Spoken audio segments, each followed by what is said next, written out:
Togo Info, le Togo à votre portée.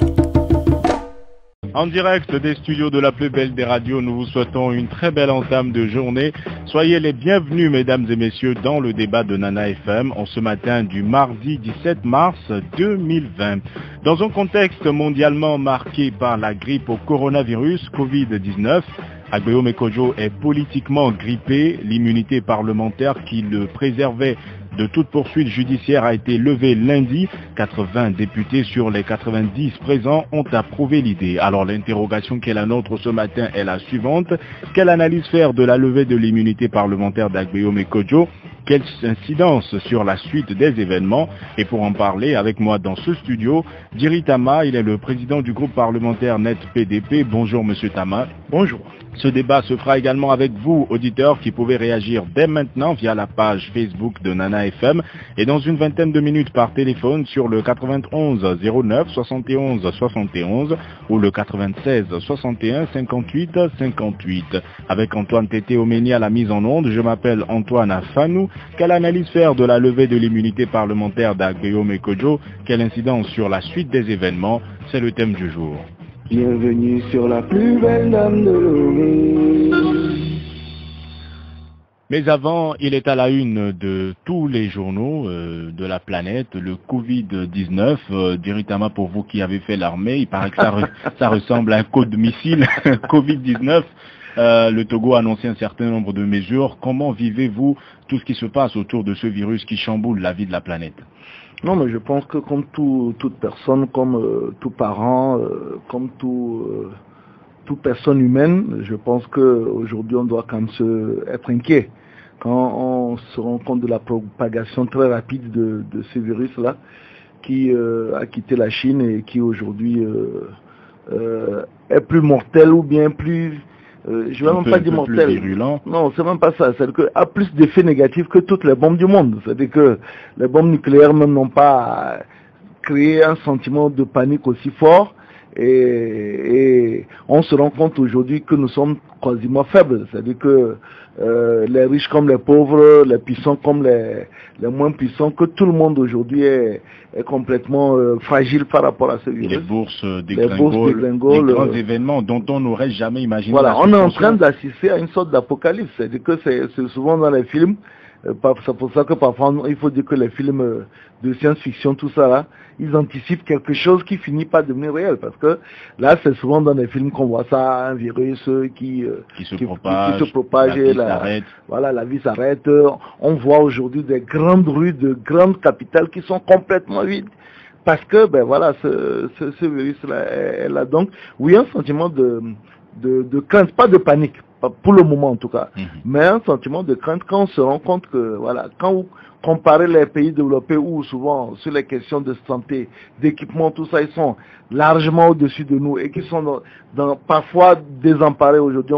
On peut parler du cas par exemple de l'Italie. Maintenant imaginez si ce genre de choses arrivait dans nos pays. C'est-à-dire que si ce type ce niveau d'infection arrivait dans nos pays, comment on sera excessivement désemparé, complètement pris au dépourvu, parce que nous n'avons même pas les équipements et les infrastructures sanitaires. Il y en a qui doutent jusqu'à ce jour. On n'a qu'un seul cas officiellement enregistré. Il y en a qui disent qu'il y en a probablement d'autres qui ne se sont peut-être pas présentés dans les centres de santé. Non, c'est probable, parce que en fait aujourd'hui, le problème c'est que ce coronavirus, ce Covid-19 a des symptômes qui ressemblent aux symptômes d'une grippe ordinaire. Donc du coup, c'est uniquement quand vous faites le test qu'on se rend compte que c'est le coronavirus, premier élément. Deuxième élément, c'est que près de 80% des personnes qui sont attaquées par ce virus-là ne le manifestent pas. C'est-à-dire que ça passe de façon bénin. Donc du coup, primo, des gens peuvent avoir le virus et penser qu'il s'agit d'une simple grippe. Secondo, c'est que des gens peuvent l'avoir et puis ils vont en guérir. Donc du coup, en prenant ces deux éléments, pendant que vous en guérissez, c'est que vous passez la maladie à d'autres personnes qui peuvent après, voilà. Donc du coup, c'est quand même une maladie assez pernicieuse. Parce que Aujourd'hui, avec nos frontières, prenez les frontières terrestres, tout le monde passe de gauche à droite. Si aujourd'hui vous en avez, bon, le Bénin même a déclaré un cas, le Ghana a déclaré des cas, donc du coup c'est extrêmement difficile. Sans le test, vous ne pouvez pas savoir si vous avez le coronavirus ou pas. Alors, le gouvernement a décidé de fermer la frontière aérienne, couper les vols avec un certain nombre de pays jugés à haut risque. Les rassemblements de plus de 100 personnes sont interdits. Heureusement, à l'Assemblée, vous n'êtes que 91. Oh, quand on prend tout le personnel administratif, tous ceux qui viennent régulièrement, je pense que on fait rarement des séances où on est, et puis les journalistes qui sont là régulièrement lors des plénières, je pense qu'on fait rarement des plénières à moins de 100. Bon, maintenant après, on verra si le bureau de l'Assemblée nationale, aussi, en relation avec la conférence des présidents, vont décider de suspendre aussi. Je pense que ce sont des mesures de précaution. S'il n'y a pas d'urgence, je pense qu'il vaut mieux éviter, parce que voilà, c'est-à-dire tant qu'on n'a pas encore trouvé de remède à cette maladie, il vaut mieux éviter, parce qu'on ne sait pas comment les organismes réagissent. Il y en a qui le prennent très bien, il y en a qui le prennent très mal, mais c'est que pour le moment, malheureusement, il n'y a pas de remède. Le plus gros danger, estiment certains sur les réseaux sociaux, c'est qu'il y a des incrédules qui pensent que cette histoire a été inventée par le gouvernement pour faire oublier la crise post-électorale. Les gens n'y croient pas vraiment. Il y en a qui ont écrit qu'ils ne le croiront que lorsque le gouvernement d'Agbo Mikojo l'aura dit. Est-ce que pour vous, c'est un élément qui constitue un risque supplémentaire ici? Non, moi je pense que s'il y a des gens qui ont des doutes, on va leur demander d'aller voir la première dame qui a été infectée, et de leur demander s'ils ont vraiment le courage de lui faire de gros bisous sur les joues. Et puis à partir de là, ils nous diront, ben écoutez, voyez bien que nous-mêmes, on a des doutes. Honnêtement, il y a des choses avec lesquelles il ne faut pas prendre de la légèreté. C'est-à-dire qu'aujourd'hui, vous imaginez les grands pays, les États-Unis, la France, l'Italie, l'Espagne, la Chine, tous les pays aujourd'hui du monde sont infectés et on ne peut pas s'amuser avec quelque chose de pareil. Je pense qu'on peut avoir bien entendu des convictions politiques, mais quand il s'agit des questions de santé et de santé publique, il y a des doutes qu'on ne doit pas avoir. C'est-à-dire que là, on ne doit pas rigoler, on ne doit pas s'amuser avec ça. Voilà. Moi, je pense qu'il faut faire un gros distinguo entre des mesures de précaution que le gouvernement, quel qu'il soit, met en place, et puis une contestation politique qui est légitime. Hein, mais il faut vraiment pas mélanger les choses. En rappelant les mesures préventives, se laver régulièrement les mains à l'eau et au savon ou avec des gels hydroalcooliques, éviter au maximum le serrage de mains, les accolades, les embrassades et autres, et éviter, comme le gouvernement l'a indiqué, des rassemblements de plus de 100 personnes. Alors, on parlait tantôt du gouvernement d'Agbo Mikojo, cela nous conduit au sujet du jour. Vous avez eu à étudier hier au Parlement la demande de levée de l'immunité parlementaire d'Agbo Mikojo introduite par le procureur général de la République et finalement la grande majorité des députés qui se sont exprimés ont opté pour la levée de cette immunité. Vous vous êtes abstenu, pour quelles raisons? Bon, vous savez, moi souvent je viens à vos émissions au lendemain d'activités très importantes à l'Assemblée nationale pour des besoins de pédagogie. C'est très important. C'est-à-dire qu'on se rend compte que malheureusement l'Assemblée semble travailler à vase clos. Bon, c'est pas nous non plus de continuer à expliquer aux gens que les séances, les plénières de l'Assemblée sont ouvertes au public et que des gens doivent venir suivre ce qui s'y passe.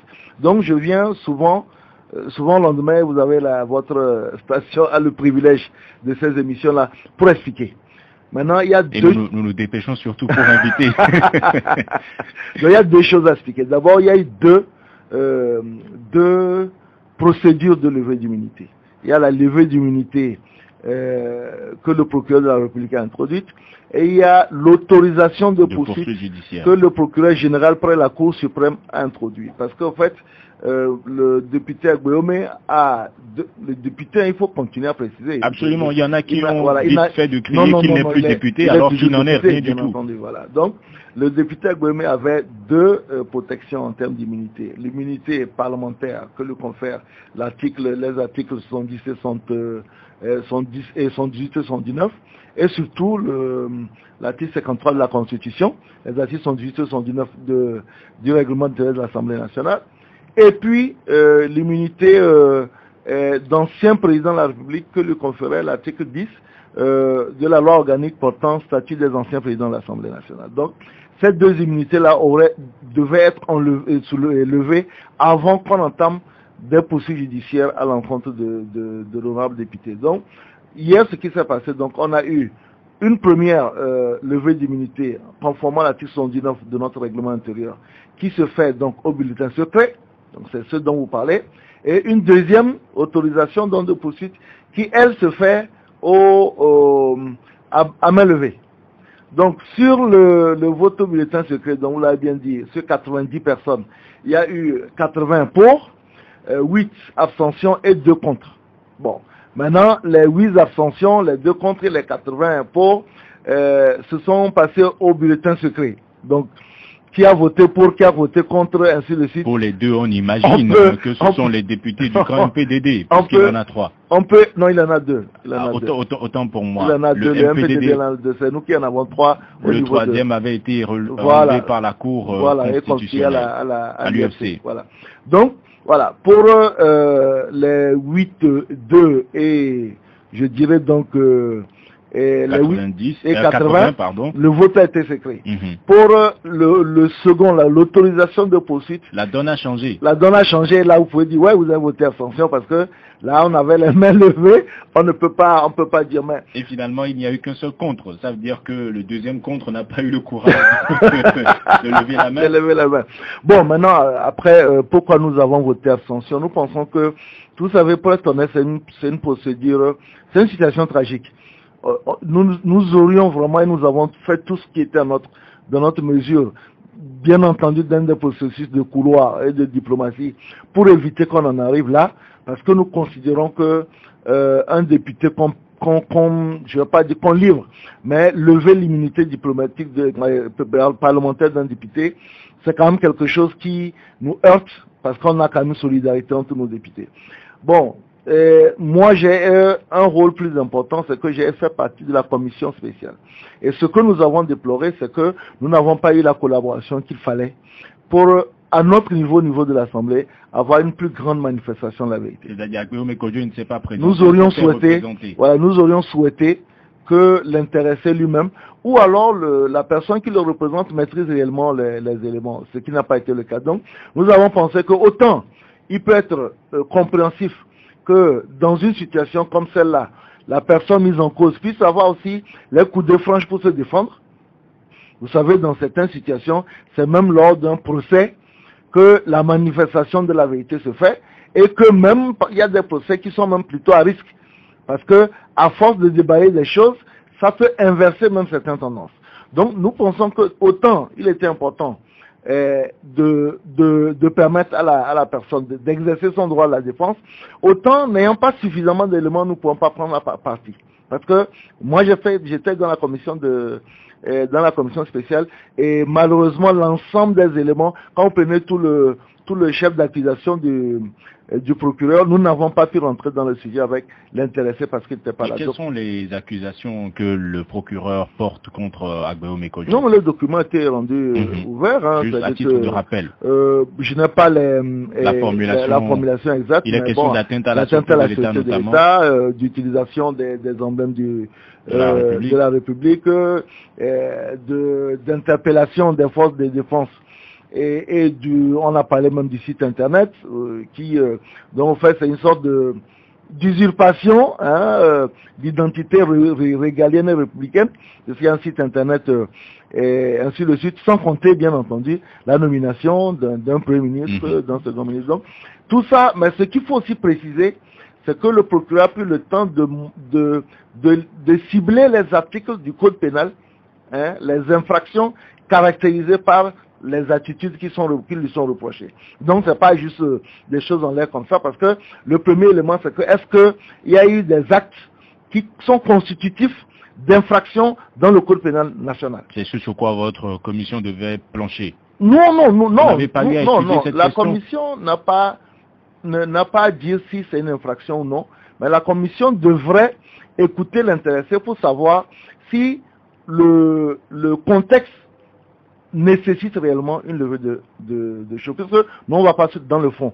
Le fond, s'il était là, vous ne lui aurez pas demandé, est-ce vrai que vous avez nommé un Premier ministre? Non, mais c'est ce que je dis. Non, voilà. C'est-à-dire que c'est pas seulement est-ce vrai que vous avez nommé un Premier ministre, mais dans quel contexte? Est-ce que, voilà, c'est-à-dire que ça, ce que notre commission aurait fait, après l'avoir écouté, Ça peut être que, allons plus loin, ça peut être que l'intéressé en se présentant dira, ben écoutez, vous savez, c'est des choses que j'ai faites dans le cadre de la campagne, et peut-être des lendemains de campagne, mais maintenant que et la Cour constitutionnelle et la communauté internationale, puisque visiblement toute la communauté internationale reconnaît la victoire de M. Faure Gnassingbé actuellement, ben dans le nouveau contexte, je pense que ça ne vaut plus la peine. Donc voilà, c'est des choses que je laisse tomber. Donc ça aurait permis... Ça aurait été des éléments d'appréciation. Voilà, ça aurait été des éléments d'appréciation qui nous auraient permis, puisque nous, notre commission travaille pour donner une orientation, on ne lit que les conclusions du rapport de la commission. Donc ça nous aurait permis de dire, bon, éventuellement, après avoir écouté l'intéressé,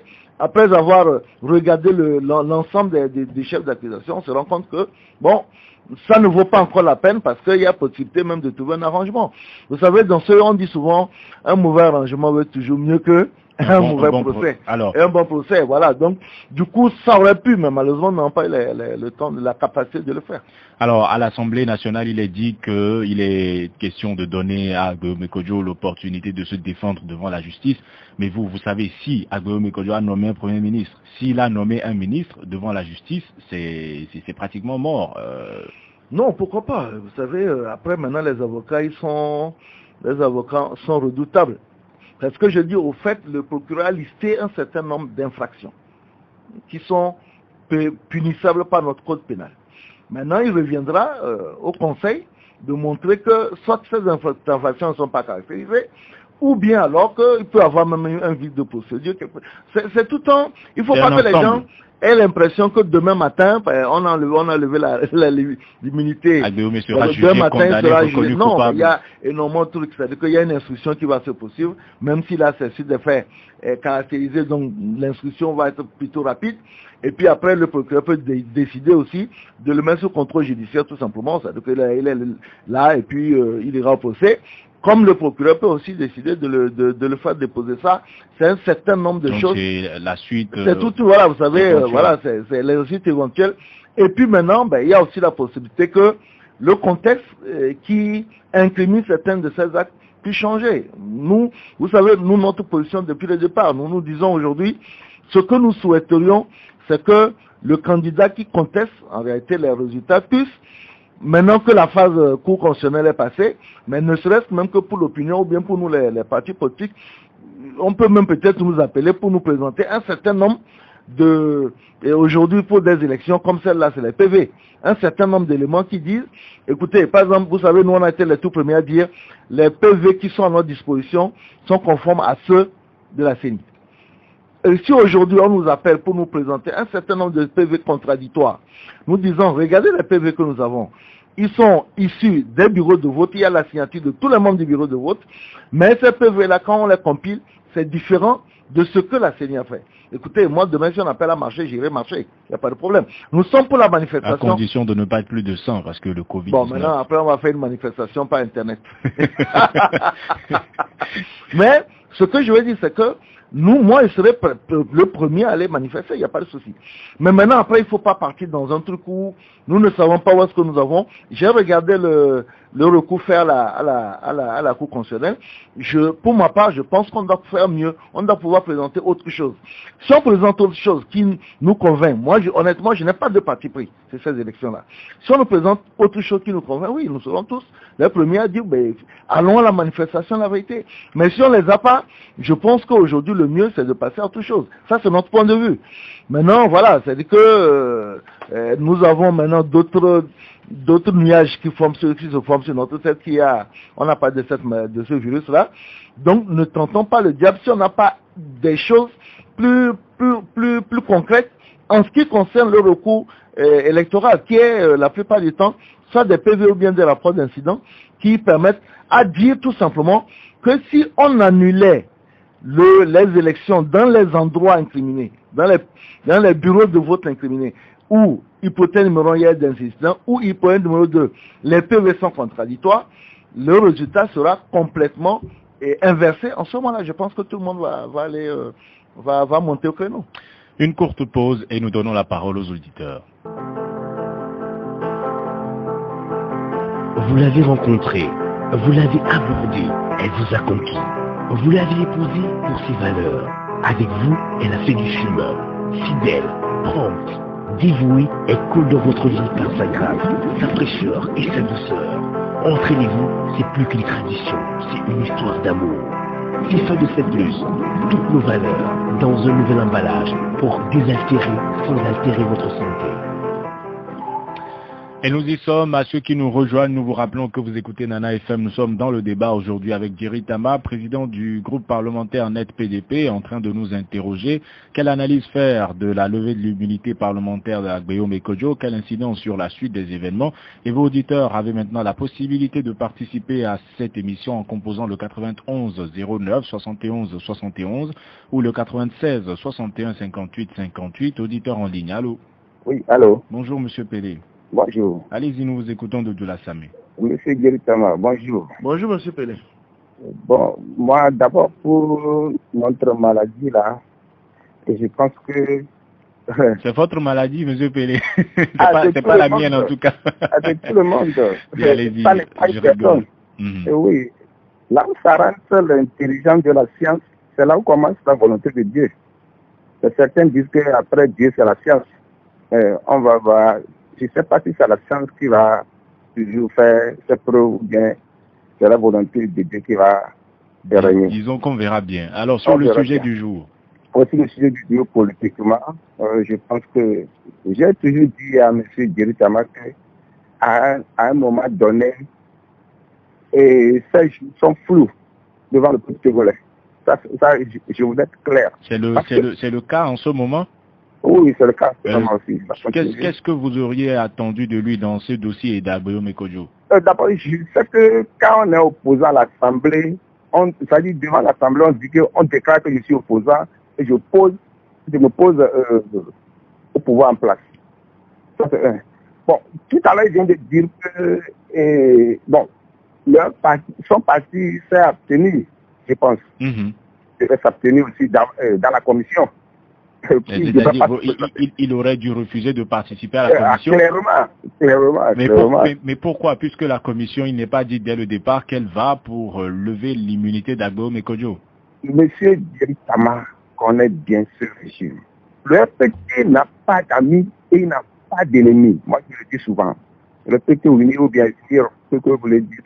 Il n'a pas d'amis, il n'a pas d'ennemis. Le RPT n'a pas d'ennemis parce qu'il a besoin de monsieur Djeri Tama pour faire ce jeu-là.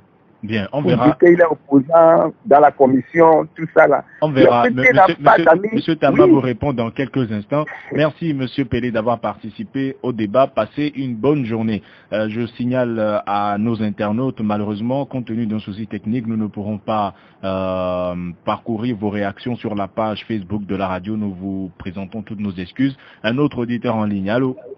Allô, oui. Bonjour, Max. Oui. Comment allez-vous? Ça va. Allez-y, nous vous écoutons d'Adido Gomé. Oui. Bon, je peux dire que le Togo est malade. Parce que c'est quand le gouvernement qui a la force a des problèmes que le procureur sait qu'il est là pour... comment est-ce qu'on le dit? Je ne sais pas si vous voulez parler d'autosaisine. Voilà, s'autosaisir. Merci pour le terme.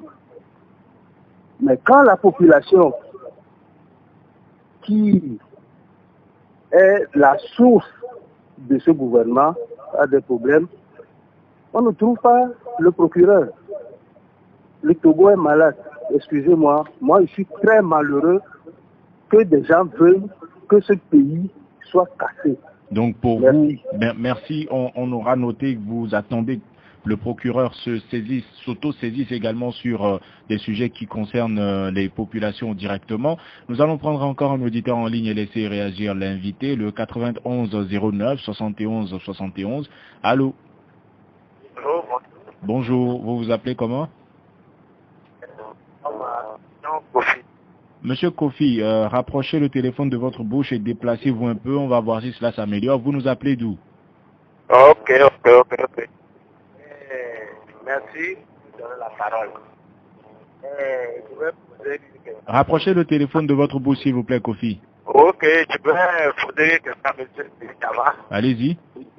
C'est que lui-même, en voyant le résultat que la CENI a donné, pour la première fois, la CENI a donné le résultat pour le score qu'on a donné à M. Fognassingbe.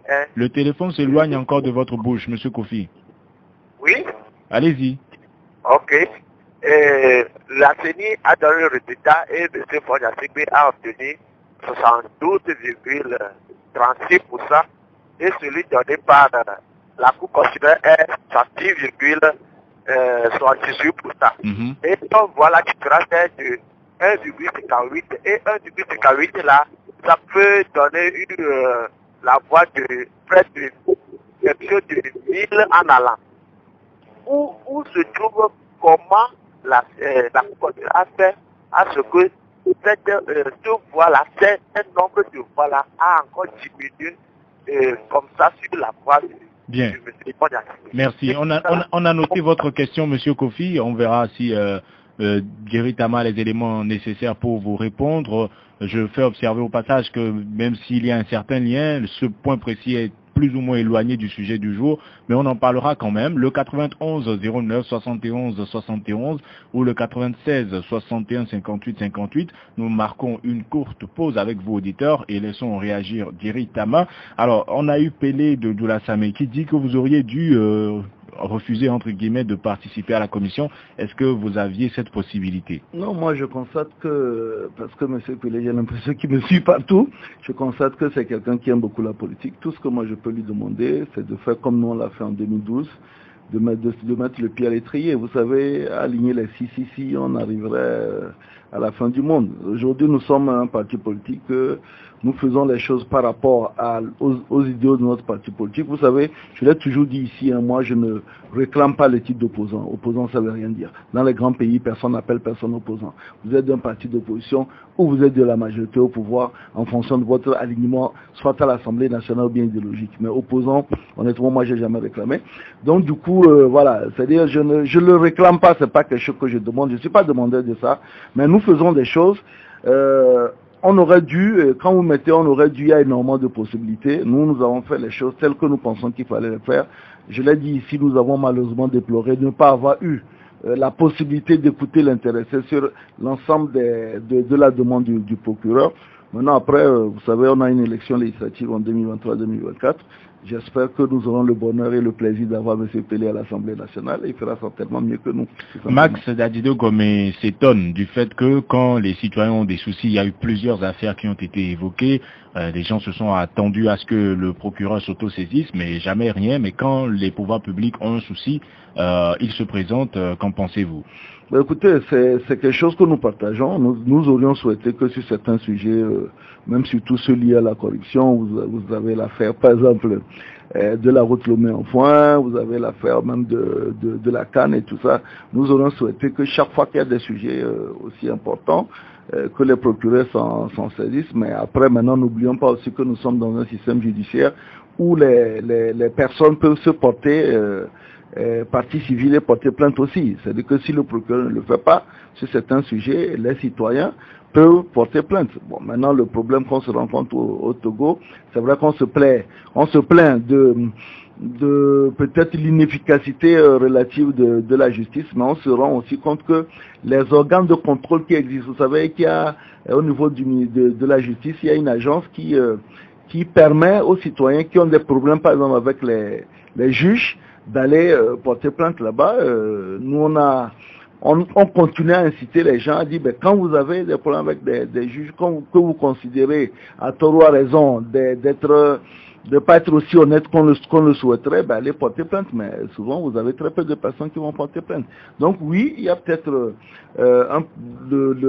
les procureurs ne sont pas aussi présents dans des faits peut-être divers ou bien liés à la population, mais il faut aussi que nous-mêmes au niveau de la population comprenions que s'il faut attendre, parfois il faut prendre le devant des choses. Ça, on ne le trouve pas suffisamment. Et M. Kofi ne comprend pas le passage de 72 à 70% en ce qui concerne le score de Fognassingbe. Toutes ces voix sans explication concrète. Non, mais écoutez, c'est pas on fait des élections depuis plusieurs années.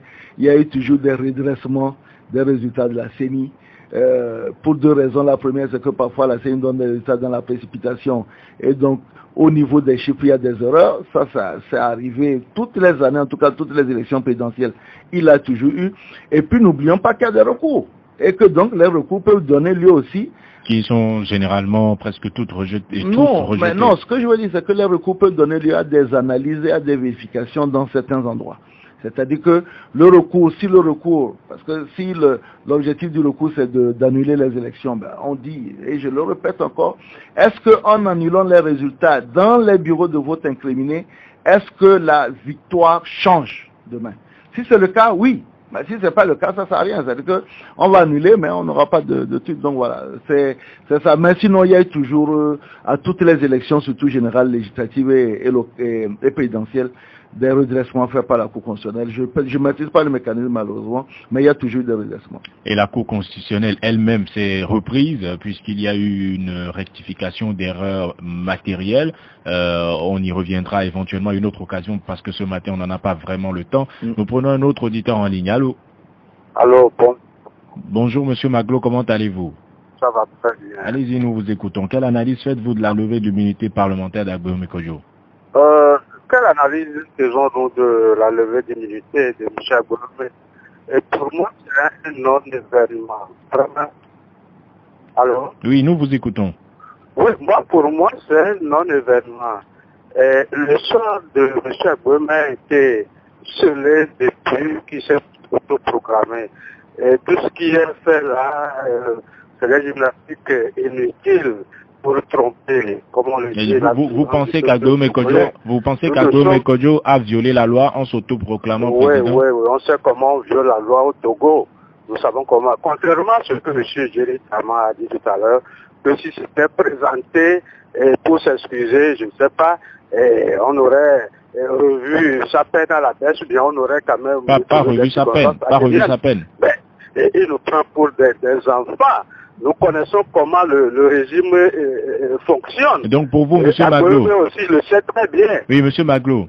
Oui. Donc pour vous, si Agbéoméo Kodjo s'était présenté devant la commission et expliqué que oui, il a eu à faire ci ou cela dans le contexte post-électoral et que maintenant c'est terminé... Vous avez mal entendu là, s'il vous plaît. C'est-à-dire, si Agbéoméo Kodjo s'était présenté devant la commission et déclaré qu'il a nommé un Premier ministre durant la période post-électorale et parce que la Cour constitutionnelle a proclamé les résultats définitifs, c'en était terminé, vous pensez qu'il n'aurait pas été écouté et que son immunité aurait été levée quand même? Je vous dis que son sort est déjà scellé. Attendez, vous allez voir la peine. Comment je dirais, M. Agbéoméo lui-même serait là-bas, il connaissait ce qu'il attend. Le mouton connaît son prix. Alors, le test qui le frappe aujourd'hui, de ceux-là qui ont à soi ce test, il en est le ténor, il a joué c'est ça le rôle.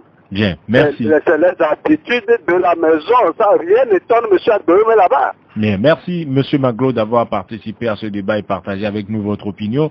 Passez une excellente journée. Le 91 09 71 71 ou le 96 61 58 58. Nous allons prendre un autre auditeur en ligne. Le 91 09 71 71. Allô? Allô? Bonjour. Bonjour, monsieur Antoine. Monsieur Kokou, comment allez-vous? Ça va très bien. Alors, quelle analyse faites-vous de la levée de l'immunité parlementaire d'Agbéoméo Kodjo?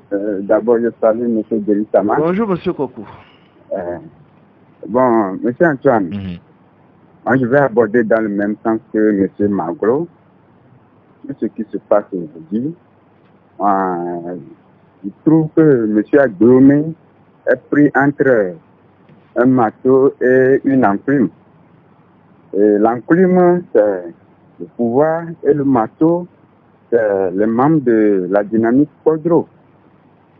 Maintenant, M. Guy-Tama disait quelque part qu'ils se sont abstenus parce qu'ils ne comprennent, ils n'ont pas beaucoup d'éléments d'appréciation. Ouais. Je me demande, lorsqu'on fait une loi pour un peuple, on ne s'abstient pas, on vote ça, on vient dire au peuple qu'on n'a pas une minorité de blocage. Pourquoi ce genre de choses? Je n'ai pas très bien compris la question. C'est-à-dire, pourquoi est-ce qu'il s'abstient lorsqu'il s'agit de la levée d'immunité et pourquoi est-ce qu'il vote pour des lois? On vote pour des lois qu'on fait pour tout un peuple. les lois là, on trouve que c'est bidon, mais les députés viennent nous dire qu'ils n'ont pas de minorité de blocage. C'est ça qui a fait qu'ils ont voté. Bien. Mais aujourd'hui, on fait une autre chose, on dit qu'on n'a pas les moyens, les tests, on n'a pas bien compris. Bien. Ce sera votre seule question? Non, je voudrais terminer sur le sort de M. Agbéomékojo Mekojo.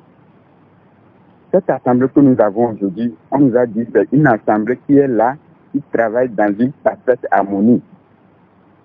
Et qu'est-ce qui se passe aujourd'hui que l'harmonie n'y est plus? C'est la question que je me pose. Vous avez écouté les éléments soumis par le procureur de la République? Ah, là. Et je m'étonne aussi du cas de M. Agbéomékojo toujours. Lorsqu'on fait un recours, on n'a pas eu la sagesse d'amener les procès verbaux attestant qu'on a, on a gagné. On fait un recours avec des bulletins prévotés. Je considère ça comme un élève qui va faire une réclamation avec cette copie brouillon. Bien. Merci, M. Kokou, d'avoir participé au débat. Passez une bonne journée. Nous avons le temps de prendre un dernier auditeur en ligne. Le 91 09 71 71 ou le 96 61 58 58. Allô? Allô? Bonjour. Bonjour, mon frère. Vous vous appelez comment? Ali Baba. Ali Baba, comment allez-vous? Oh, je me porte très bien. Alors, quelle analyse faites-vous de la levée? Vous voulez bien baisser le volume de votre radio, s'il vous plaît? Allô? Quelle analyse faites-vous de la levée de l'immunité d'Agbéomékojo? Non. Du moment où il y a une loi et tu n'as pas respecté la loi va agir. Souvent, quand vous nous donnez l'antenne, on ne respecte pas l'antenne. Vous prenez des dispositions contre nous. Absolument. Oui, je suis d'accord. Par exemple, moi je vais demander à honorable député, le gouvernement, il n'a qu'à juste battre l'injustice. Quand le PMP a commencé ces choses, on dit un imam a parlé, je ne sais pas ce qu'il a parlé. On a arrêté l'imam. Aujourd'hui, tous les pagailles que Kodjo fait là, est-ce que le gouvernement attend pour le mettre Kodjo en abri? Bien, merci Ali Baba. On va voir ce que Thierry Tama en pense. On va commencer avec lui. Justement, j'allais vous poser la question, que pensez-vous du rôle que continue à jouer l'archevêque émérite de Lomé dans les parages d'Agbéomékojo? Non, ben écoutez, aujourd'hui, celui qui est connu comme candidat pour une élection présidentielle, c'est M. Agbéomékojo. Que Monseigneur Kodjo soit tout autour de lui, ne fait pas de lui pour autant un acteur politique. Et l'archevêque Kodjo n'a nommé personne officiellement. Voilà, donc du coup, c'est pour ça que j'ai dit que pour l'ensemble des charges qui pèsent contre l'honorable Agbéomé sont constitutives de notre code pénal. Ça ne veut pas dire que il n'y a pas d'autres charges qui peuvent peser vis-à-vis d'une autre personne. C'est pour ça que j'ai expliqué ici que le procureur peut s'auto-saisir sur certains éléments et des citoyens, peut-être même le monsieur qui vient d'appeler, peut décider d'aller porter plainte contre monsieur Kodjo et on ouvrira un dossier par rapport à ça. Donc aujourd'hui, moi je pense que ce qui doit prévaloir, et c'est le sens de l'action que nous essayons de faire, nous honnêtes, c'est de faire en sorte que la paix sociale, la concorde nationale puisse exister. Aujourd'hui, je le dis encore, n'ayant pas d'autres éléments contradictoires par rapport aux élections du 22 février, nous devons savoir raison garder. Et puis, le deuxième élément, c'est qu'une fois que la Cour constitutionnelle proclame des résultats, nous sommes légalistes, nous respectons notre Cour constitutionnelle, nous respectons les institutions. Même si éventuellement elle a proclamé des résultats qui ne sont pas justes, éventuellement. Même éventuellement, c'est ça le principe. Vous savez, il y a une dizaine d'années entre l'élection entre George Bush et Al Gore, c'est ça. C'est que l'autre avait des éléments qui lui permettaient de contester, mais à partir du moment où les institutions de la Cour suprême a proclamé les résultats, on s'aligne. C'est ça le principe de l'état de droit. C'est que nous respectons nos institutions. Ali Baba dit que la loi, c'est la loi. S'il tombe sous le coup de la loi, pour lui, son immunité doit être levée. Et M. Kokou pense qu'il est pris entre le marteau et l'enclume, les pouvoirs publics et les gens de sa dynamique. Non, je dois préciser aux gens, l'Assemblée nationale n'est pas une institution judiciaire. Nous ne jugeons pas. Nous avons juste permis à un de nos collègues de pouvoir se défendre devant au niveau d'un tribunal. Donc nous, on ne juge pas. Maintenant, priant tout le marteau l'enclume, je partage son avis. Je pense que il y a ce qui est en face avec l'autorité judiciaire, mais je pense aussi que notre collègue est aussi pris quelque part au niveau de postures qui parfois sont extrêmes de la part de certaines personnes qui l'accompagnent. Et pour moi, je le dis encore, du moment où on a proclamé le résultat définitif par la Cour constitutionnelle, il faut passer l'éponge et puis passer à autre chose. Et M. Kokou ne comprend pas quand il y a une loi que des gens jugent mauvaise, vous votez pour, mais vous expliquez que c'est parce que vous n'aviez pas de minorité de blocage. D'abord, M. Kokou, que j'aime bien ses interventions. Vous venez de partager son point de vue. Voilà, donc, il faut pas faire du subjectivisme. Ce que vous avez, vous jugez, ce que vous pensez que les gens qui vous entourent jugent mauvais n'est pas forcément mauvais pour l'ensemble des citoyens. Ça, c'est le premier élément. Le deuxième élément, attention, à l'Assemblée nationale, nous avons déjà à plusieurs reprises voté abstention sur certaines lois. J'entends des gens aujourd'hui me sortir tous les jours, on veut vous donner le lait et vous voulez prendre les vaches. J'aimerais bien rappeler que cette interpellation a été faite quand nous étions vent debout contre la loi, l'extension du vote des Togolais dans la diaspora, qui nous a montré que nous avions raison, puisqu'à la fin, on n'a que 348 personnes qui ont été inscrites dans la diaspora. Donc, oui, il y a beaucoup de lois que nous votons, sur lesquelles nous votons contre, mais maintenant, au même moment, il y a des lois sur lesquelles nos recours, nos amendements en interne nous permettent de faire avancer. Si on a une loi qui arrive à l'Assemblée et que nous faisons des amendements qui sont pris en compte, pourquoi voulez-vous qu'on vote contre? Donc, c'est vraiment du subjonctif. Il ne faut pas raisonner par induction.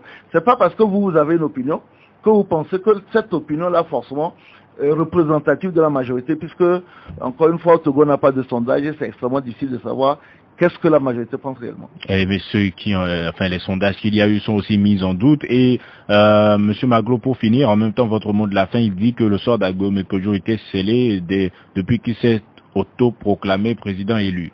C'est une opinion, comme plein d'autres qui existent, je ne commande pas.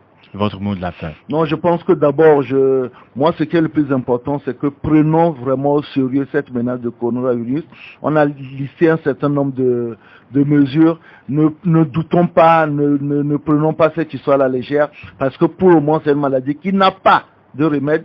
Donc, je pense que il faut, comme on l'a dit, se laver régulièrement les mains et éviter d'avoir des contacts trop directs. Bisous, il faut arrêter. Et puis surtout, si on a des signes, on le précise, c'est très important, quand vous avez des signes, ne courez pas à l'hôpital. Restez plutôt chez vous et alertez. Parce que quand vous courez à l'hôpital, vous contaminez toutes les personnes en réalité qui sont sur la chaîne. Donc restez plutôt chez vous dans un premier temps et faites alerter. On ne sait pas si on a... Il y a des numéros verts. Voilà, il y a des numéros verts qui existent. Alertez plutôt au lieu de courir, parce que plus vous sortez, plus vous devenez une menace.